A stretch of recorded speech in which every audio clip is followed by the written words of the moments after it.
Good morning, everybody. Good morning.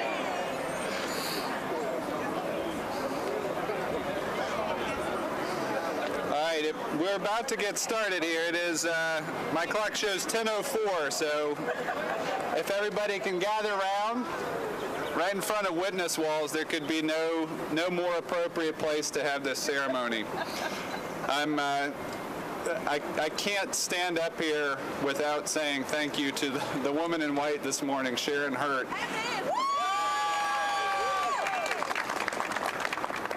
Council Lady Hurt has orchestrated this. I mean, we have been through so many complicated renaming scenarios in the city of Nashville, and we've had conversations, and I know they have predated this class of council.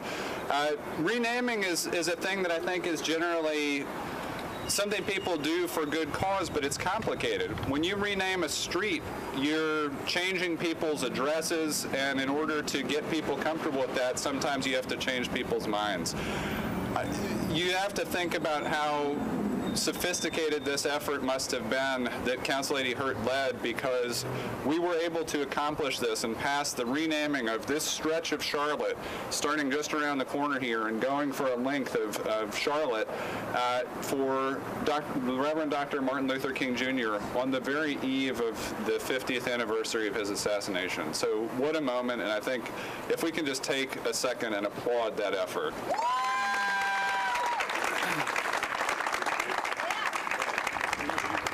Now, I will say, when I was born and growing up as a child, I didn't honestly know how important it was and necessary for other people to have dreams, because my life was not structured in such a way that Dr. King's speech of so long ago had that profound and visceral effect for me. But fast forward 50 years, and it's impressive and disappointing to me that we still have so much work to do. Those dreams still require an incredible amount of energy, effort, and resources to fulfill. We are still watching people of color get shot and killed throughout the United States, often without justice. So we still have an incredible amount of work to do. I also wanted to comment, as we do our work here in Nashville, I think one of the most fitting things is that this stretch of Charlotte that we are renaming for Dr. King passes right in front of the state capitol of Tennessee. Article 1, Section 33 of the Tennessee Constitution reads that slavery and involuntary servitude, except as a punishment for crime, whereof the parties shall have been duly convicted, are forever prohibited in this state. So think about that exception. Our state constitution still technically authorizes that slavery can be a thing for the Department of Corrections. There was an effort in the General Assembly this year to eliminate that exception. Guess who stood in the way? The Tennessee Department of Corrections, right? So we are still having to do a considerable amount of work on the dream of Dr. King. Now, bring it locally. We know that simple possession of marijuana has resulted in an extraordinary incarceration rate. This council did some work to try to reduce that from an incarceration standpoint, and we were overruled by the state of Tennessee. Right, so we still have some issues. 37208, which is a zip code that District 19 encompasses a large part of, recently made headlines for the exact opposite of the It City scenario. It made headlines because we have the largest number of black men incarcerated as they are young men approaching adult life. And that is something that has got to change. That requires everybody who is here for this honorary scenario today to do some additional thinking and transform that thinking into work of how we proceed. So I will say, representing District 19 for the past 2.5 years, we have done, it has just been extraordinary to work with my colleagues, many of whom are here this morning, to try to correct some of these historic wrongs. We've still got a long way to go, and I'm looking forward to continuing that work.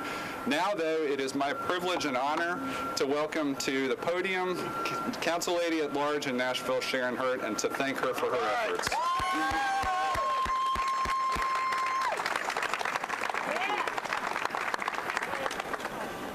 Thank you, Freddie.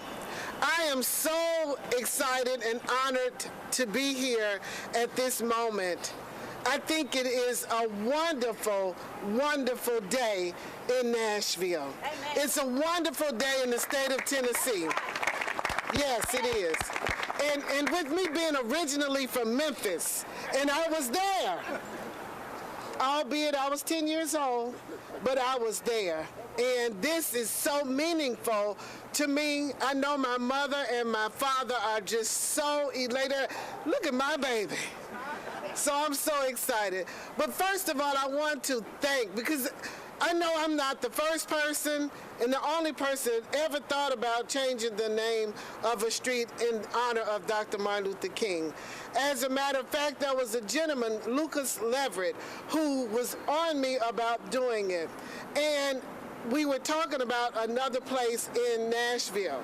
And I talked to Councilman Ed Kendall, who was the councilman in that district, and he was like, I think we need to do something on Charlotte, because we don't want it to always be in the community where it's the low-income community. And with that, I said, I've thought that same thing, Councilman. So it's because of Ed Kendall that we continue to pursue this, and he was very supportive of me, along with several other council members that have been here with me, and I thank you so very, very much for that. I also want to recognize the men of Alpha Phi Alpha fraternity. That's the fraternity that Dr. King was a member of at Morehouse College. Charles Sewing, who is a wonderful businessman in Nashville, is also the president of that organization. Also want to recognize the members of my sorority, the Nashville Metropolitan Alumni Chapter, especially, and those members of the Nashville Alumni Chapter of Delta Sigma Theta Sorority Incorporated. Thank you all for being here and for this momentous occasion. The one thing that I want to say is that I think this heals this city. It heals this state. It's a beginning from east to west to think about that we are the IT city, an international city. This shows people that Nashville is welcoming, that we are willing to take a step for inclusivity. And I am so proud to be here. Like Councilman O'Connell, I am sad that Dr. King spoke of nonviolence. He lived and died for nonviolence, yet he died a violent life. And as he said, we've got gun violence today that needs to be healed. This is our first step, and of course Dr. King is well known for saying, where do we go from here? I think this is our first step for us to move forward to eliminate and eradicate gun violence in this city and across this country. Thank you very much.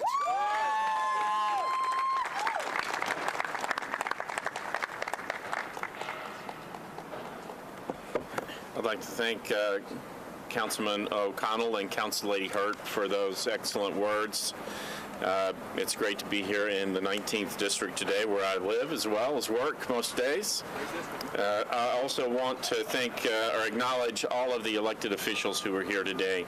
And I have a list in random order. It's no sense of importance or priority, although Representative Brenda Gilmore, she can be first. Of course, Council Lady Sharon Hurt. My friend Councilman Ed Kendall is here. District Attorney Glenn Funk. Council members Brenda Haywood, Freddie O'Connell, Tanika Vercher, Erica Gilmore, John Cooper, Colby Sledge, Scott Davis, Karen Johnson, and Larry Hager. I've seen any council member I missed. We count on your votes, so if you raise your hand.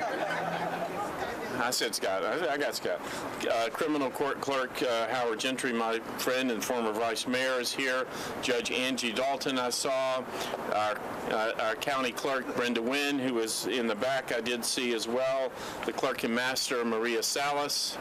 And I think that might do it. I know the General Assembly had hoped to be here right now, many members of the Davidson County delegation, but they, I believe, are in session right now. Today we celebrate an epic life and a profound legacy. a life and legacy of courage and leadership, love and justice. The Reverend Martin Luther King Jr. battled tirelessly and at great risk to himself and his family to make other people's lives better by taking on a society that was suffering from a disease of segregation, a disease of racism, a disease of inequality. Dr. King led an army, a nonviolent army of peaceful citizens who wanted to make this society better for everyone, regardless of their skin color, of their ethnic origin, of their socioeconomic status. It was an army of soldiers that included thousands of college students and other activists, some of whom are here with us today, still young and spry, vigorously fighting for a better country, still standing tall for freedom. We see them behind us. We see their actions.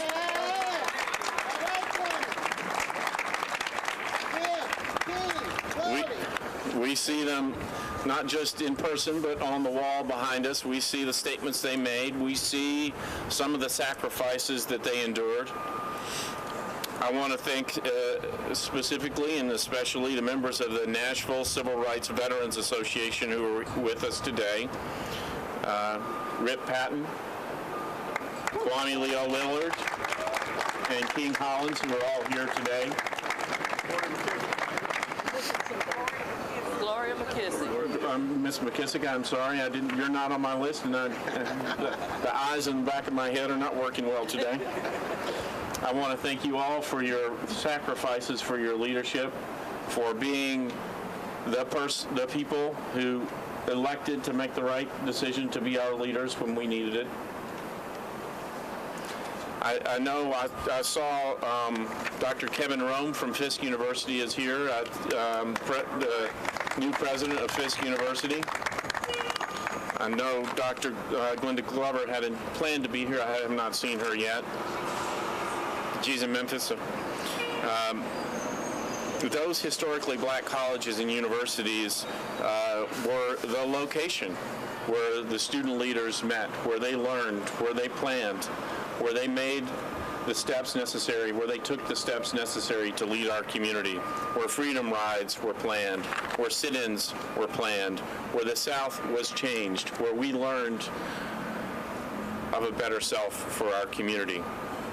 I want to thank all the ministers who are here with us today. Your church has helped lead the way too. There are too many here to name them all, so I'm not going to try and do that, but I do want to acknowledge Kelly Miller Smith Jr.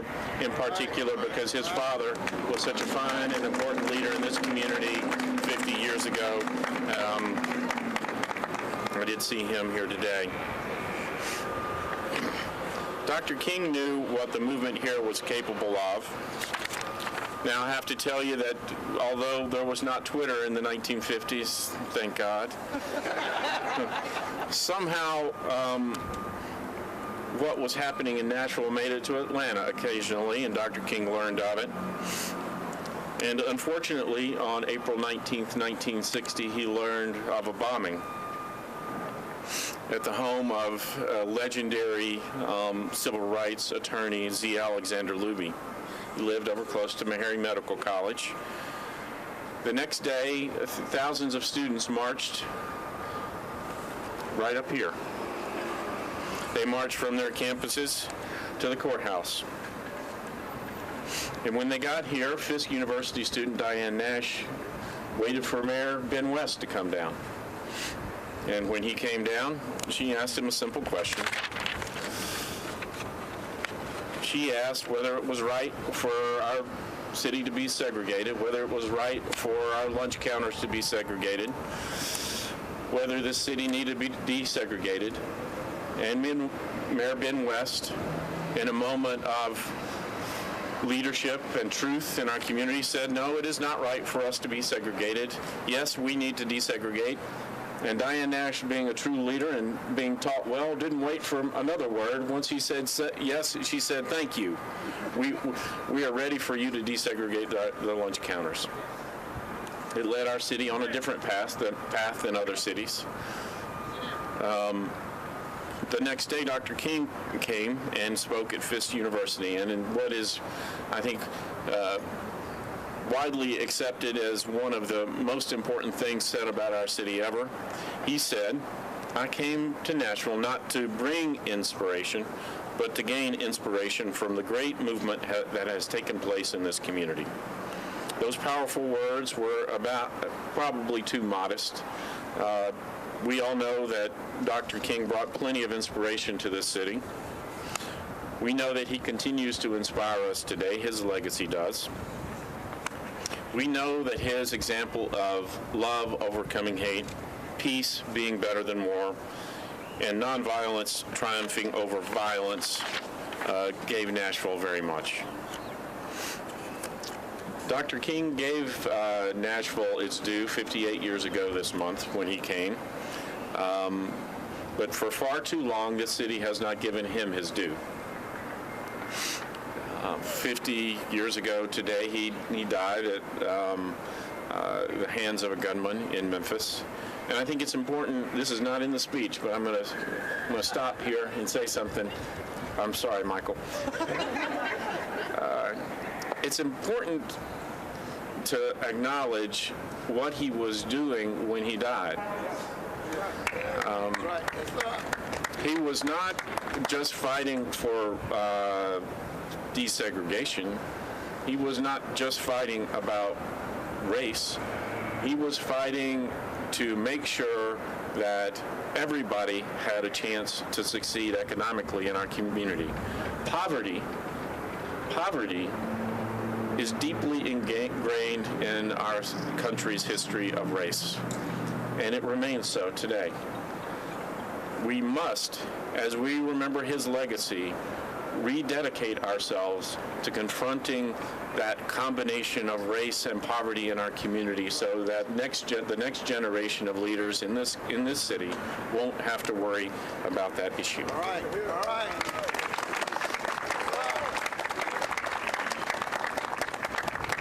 So, 50 years later, I stand in a place where my grandfather stood 50 years ago on the date of the death of Dr. King, and I am finally here along with the leaders of the Metropolitan Council to honor a great American leader by naming a part of Charlotte Avenue for Dr. Martin Luther King, Jr.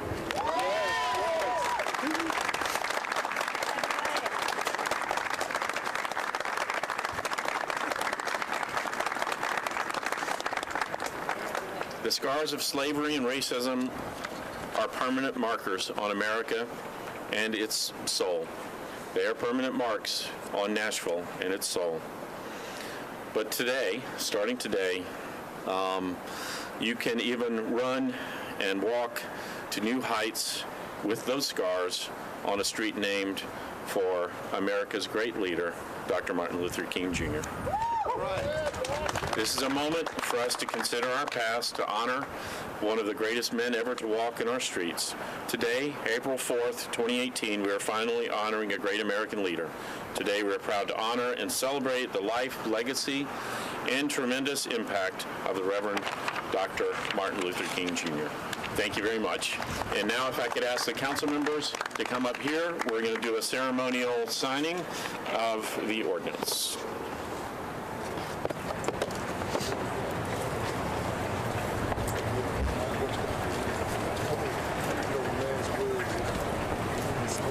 For those of you in the know, we don't do this very often in Nashville. It is very infrequent for the mayor to do a ceremonial signing. And we are doing it today because this is this important day for us. Handshake. Both because it's both in rough reasons.